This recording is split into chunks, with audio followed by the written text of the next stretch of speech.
Vi skal lave et forløb med naturforvaltning, mere specifikt naturpleje og forvaltning af arter. Vi laver her et undervisningsforløb i biologi, hvor vi først her vil fortælle om de didaktiske overvejelser, vi har gjort os. Efterfølgende vil vi gennemgå vores undervisningsforløb, som vi har planlagt for en 8. klasse. Undervisningsforløbet vil være 6 undervisningsgange. Efterfølgende vil vi til sidst gennemgå den fagfaglige viden, det er nødvendigt at have for at undervise i det her forløb. Igennem det her forløb har vi valgt at sætte fokus på 2 kompetenceområder for at forenkle fællesmål. Det ene er undersøgelseskompetencen, hvor eleverne skal kunne designe, gennemføre og evaluere undersøgelser i biologi. Det vil være en vigtig del af vores forløb, i og med at vi også skal på ekskursion. Det andet kompetencemål, det er kommunikationskompetencen, hvor eleverne skal kommunikere om naturfaglige forhold med biologi. Vi har valgt at sætte fokus på det her kompetenceområde, fordi vi selv har erfaret, hvor utrolig svært det kan være at kommunikere om biologi, hvor man samtidig skal bruge faglige begreber. De her 2 kompetenceområder har vi valgt at implementere i vores forløb, hvor vi arbejder med naturpleje og forvaltning af arter. Det her forløb, der vælger vi at sætte fokus på biodiversitet, introducerede arter, invasive arter og naturplejen generelt. Det vil vi gøre for eleverne for viden om, hvorfor man tager valg og fravalg, når man forvalter naturen. I forbindelse med den her introduktion har vi ligesom lagt op til en problemformulering, som lyder sådan her. Hvordan kan man inddrage undersøgelser og kommunikation i et undervisningsforløb om naturforvaltning, når fokus er på ekskursion? Det er den her problemformulering, vi vil arbejde videre med igennem forløbet. I forbindelse med dette forløb har vi gjort os en masse didaktiske overvejelser. Fokus er på kompetencer, hvor vi blandt andet har valgt undersøgelseskompetencen, fordi vi synes, det er vigtigt, når eleverne skal på ekskursion, at de er med til at planlægge deres egen undersøgelse. Den anden kompetence er kommunikationskompetencen. Den har vi valgt, fordi vi synes, det er vigtigt, at eleverne lærer at kommunikere naturfaglige. Vi har også fokus på den faglige viden, fordi vi synes, det er vigtigt, at eleverne får en viden om naturforvaltning, hvorfor man forvalter naturen og hvilken betydning det har for naturen. Med den faglige viden, eleverne får fra naturforvaltning i deres eget lokalområde, kan de tage videre og bruge i andre områder. For at vække elevernes interesse for det nye forløb, starter vi forløbet med eleverne hjemme ser en video om invasive arter. På den måde håber vi at skabe en undren og nysgerrighed hos eleverne, som de gerne skal tage med sig videre gennem forløbet. Vi håber, at den her undren vil gøre, at eleverne er mere engagerede i tilegnelsen af viden og færdigheder inden for det her forløb. For at ændre på undervisningens opbygning og for at få mere reel læretid, har vi valgt at implementere elementer af Flip Classroom. Ved at anvende Flip Classroom-videoer som lektier, fjerner vi også risikoen for, at eleverne skal opleve frustrationer over ikke at kunne løse den stillede opgave. Samtidig ændrer vores lærerrolle sig fra primært at være formidler til at fungere som vejleder. Ved at vores lærerrolle ændrer sig, får vi også mere tid til eleverne. I forløbet har vi valgt at placere ekskursionen som en bærende del. Vi tager på ekskursion, for at eleverne kan indsamle og vurdere information fra egne og andres undersøgelser. At tage på ekskursion er også en måde at få bevægelse og motion ind i undervisningen. Bevægelse er et vigtigt element i den nye skolereform, så at det fagligt kan kobles med motion og bevægelse, gør at vi håber på, at koncentrationen og opmærksomheden for faget bliver højere. Eleverne skal gennem det praktiske og undersøgende arbejde gradvist selv skabe forbindelse mellem genstande, der kan ses og røres, og tankegang og teorier. Ved dette uformelle læringsrum vil vi gennem det eleverne finder meningsfyldt opnå større ejerskab til deres egen læreproces. Ved at tage på ekskursion er det muligt at gøre abstrakte fænomener mere konkrete. Dette kan øge interessen hos eleverne, fordi faget vil komme til at være mere virkeligt og forståeligt. For at skabe læring i det her uformelle læringsrum er det vigtigt, at der bliver gjort plads til dialog og spørgsmål. Der kan vi som lærer stille autentiske spørgsmål, hvor der nødvendigvis ikke er nogen rigtige eller forkerte svar. De autentiske spørgsmål skal naturligvis relateres til de oplevelser, eleverne har haft i det uformelle læringsrum.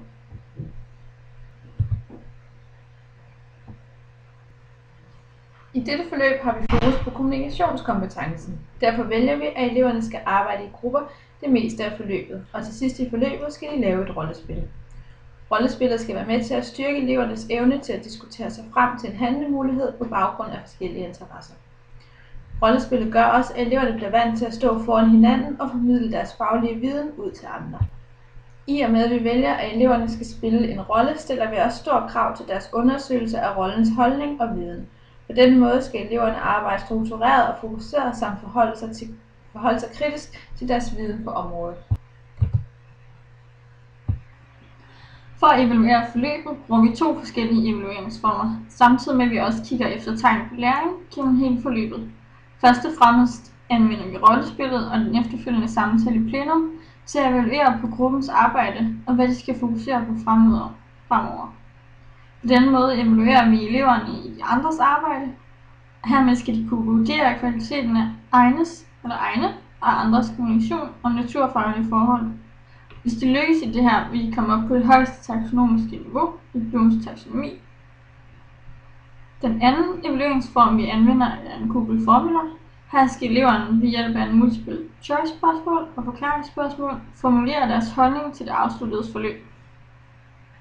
På den måde vil vi få eleverne til at tænke over, hvad der fungerer godt for dem, så vi kan imødekomme deres ønsker for undervisningsform og dermed skabe ejerskab for egen læring og undervisning. Ved at lave disse 2 formative evalueringer som slutevaluering på vores forløb, sikrer vi, at vi får et indblik i elevernes udbytte af undervisning. På den måde kan vi se, hvad vi kan forbedre til næste biologiforløb. Vores undervisningsforløb er i en 8. klasse, hvor de har om naturforvaltning.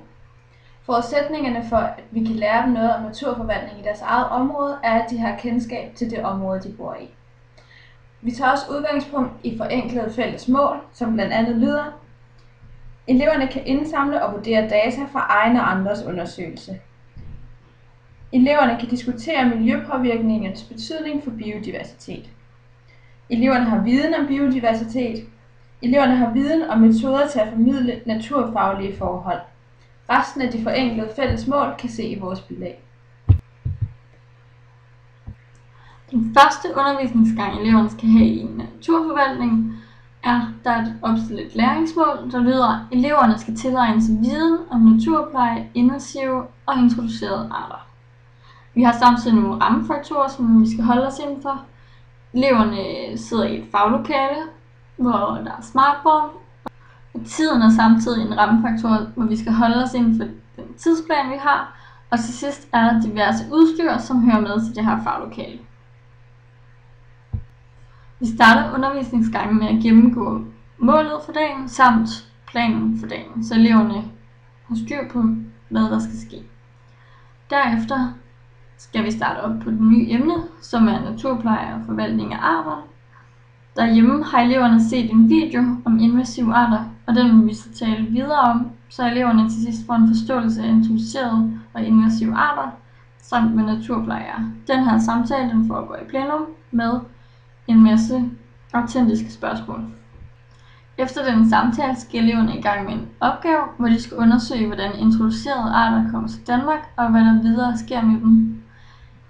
Her kan de eventuelt bruge Naturstyrelsen til at søge information. Efter det her skal de lave en test inde på Naturstyrelsen om invasive arter. Begge de her opgaver skal eleverne lave i par, hvor de samtidig har mulighed for at diskutere deres svar. På den måde får eleverne mulighed for at kommunikere. I slutningen af timen opsamler vi på, hvad vi har lavet. Samtidig får eleverne en lektie til næste gang, hvor de får et link til en video, som de skal se derhjemme. Til sidst har vi så en opsamling på dagens mål og programmet, for at se, om vi har nået det hele. Gennem det her forløb forventer vi at se de fleste tegn på læring igennem sproget, da vi har stort fokus på kommunikation. Eleverne bruger for eksempel ord som arter, introduceret, miljø, habitatområde, biodiversitet, tilpasning, vegetation. Samtidig taler de aktivt om emnet. Med hensyn til evalueringen gives der igennem team feedback på elevernes arbejde. Dette vil reducere eventuelle kløfter mellem det sted, hvor eleverne befinder sig, og det sted, hvor vi det er meningen, de skal befinde sig. Som afslutning på forløbet vil der blive lavet en større evaluering for at se, hvad eleverne har fået ud af forløbet. Vi vil nu vise den video, som det er meningen, eleverne skal se hjemme i deres lektie. Definitionen af en invasiv art er en plante, der er kommet til landet udefra, f.eks. fra Asien eller Nordamerika, og som breder sig uhæmmet i den danske natur.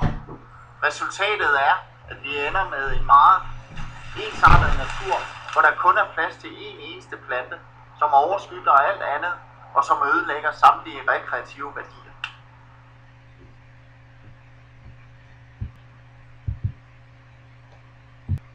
Undervisningsgang 2. Vi har for undervisningsgang 2 også opstillet et læringsmål, som lyder: eleverne skal tilegne sig viden om, hvordan man planlægger en ekskursion med fokus på undersøgelse. Som undervisningsgang 1, så har undervisningsgang 2 de samme rammeforudsætninger som den første. I begyndelsen af hver time starter vi med at introducere dagens mål og hvad eleverne skal igennem den kommende time. Eleverne har hjemme set en video om ekskursion. Vi vil lige komme eventuelle spørgsmål til livs her i starten af timen. Efter det skal eleverne gå i gang med den opgave, der er blevet introduceret i filmen. Når eleverne skal lave den opgave om, hvad de skal undersøge på deres ekskursion, arbejder de sammen i grupper. Eleverne arbejder sammen i grupper for at styrke deres evne til at diskutere sig frem til enighed om, hvad de skal undersøge. Til slut i timen laver vi en opsamling på dagens mål og program for at sikre os, at vi er nået rundt om det hele. Når vi skal sætte tegn på læring, kigger vi på, om eleverne deltager engageret i samtale om undersøgelsesmuligheder. At eleverne bruger begreber som invasive arter, introducerede arter, planter, dyreliv, naturpleje og mere. Om eleverne er aktive i planlægningen af deres egen undersøgelse og stiller relevante spørgsmål i løbet af dagen. Til slut vil vi evaluere dagens program ved at lave en opsamling, hvor vi diskuterer om dagens mål er nået, og hvis ikke, hvad der så skal arbejdes videre med. Den film, eleverne har set hjemme til denne undervisningsgang er: Vi skal på ekskursion, men inden vi kan tage afsted, bliver vi nødt til at finde ud af, hvad vi skal lave ude på ekskursionen. I skal derfor finde ud af, hvad I gerne vil undersøge.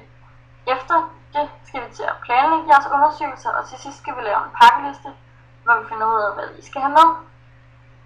Men undersøgelsen skal være inden for det emne, vi har nu, som jo er naturpleje og forvaltning af arter. Jeg har opstillet nogle muligheder for, hvad I kan undersøge, når vi skal afsted. Det kan fx være invasive arter, om der findes nogen, der vi skal hen. Og hvis ja, hvad er det for nogen? Eller invasive plantearter, hvor vi muligvis skal bestemme dem med bestemmelsesnøgler. Eller til sidst naturpleje, om der er naturpleje i området, eller om der muligvis er behov for det. Men det her, det er bare nogle opstillede muligheder, men det er op til jer, hvad I gerne vil undersøge, og vi arbejder videre med det næste gang.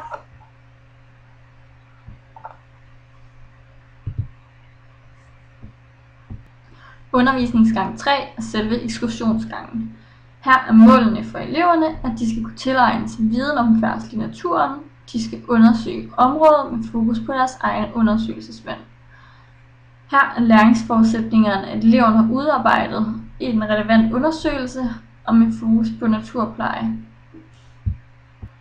Rammefaktorerne i den her undervisningsgang er, at eleverne har husket deres kamera og mobil til at tage billeder og indtale deres undersøgelser. Samtidig skal de have husket det nødvendige udstyr og papir til deres undersøgelser, hvor selve undersøgelsen er beskrevet. Vi starter undervisningsgangen med, at vi i samlet flok tager ud til området, hvor undersøgelserne skal finde sted. Ude i skoven bliver de i de aftalte grupper fordelt i området, hvor deres undersøgelse går i gang.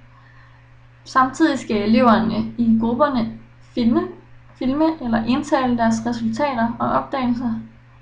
Når den her dag er overstået, og de har fået lavet alle deres undersøgelser, samles vi igen for at pakke udstyr sammen og tage samlet i flok tilbage til skolen.